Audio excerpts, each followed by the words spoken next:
ईमानदारी का फल। काफी समय पहले की बात है। प्रतापगढ़ नाम का एक राज्य था। वहाँ का राजा बहुत अच्छा था, मगर राजा को एक सुख नहीं था, वो ये कि उसके कोई भी संतान नहीं थी, और वह चाहता था कि अब वह राज्य के अंदर किसी योग्य बच्चे को गोद ले, ताकि वह उसका उत्तराधिकारी बन सके और आगे की बागडोर को सुचारू रूप से चला सके।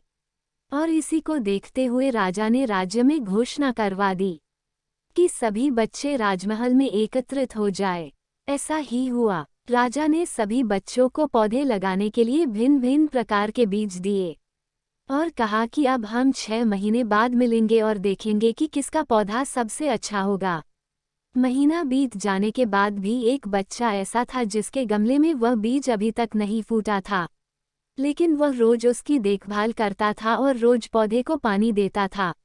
देखते ही देखते 3 महीने बीत गए। बच्चा परेशान हो गया। तभी उसकी माँ ने कहा कि बेटा धैर्य रखो, कुछ बीजों को फलने में ज़्यादा वक्त लगता है। और वह पौधे को सींचता रहा। 6 महीने हो गए। राजा के पास जाने का समय आ चुका था, लेकिन वह डर हुआ था कि सभी बच्चों के गमलों में तो पौधे होंगे और उसका गमला खाली होगा।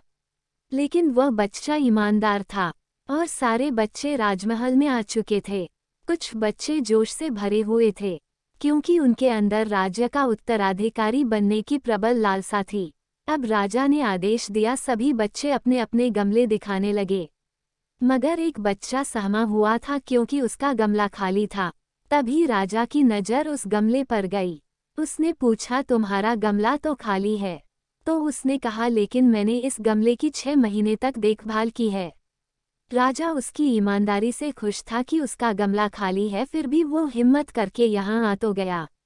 सभी बच्चों के गमले देखने के बाद राजा ने उस बच्चे को सभी के सामने बुलाया। बच्चा सहम गया और राजा ने वह गमला सभी को दिखाया। सभी बच्चे जोर से हंसने लगे। राजा ने कहा, शांत हो जाइए, इतने खुश मत होइए। आप सभी के पास जो पौधे हैं वो सब बंजर है, आप चाहे कितनी भी मेहनत कर ले उनसे कुछ नहीं निकलेगा।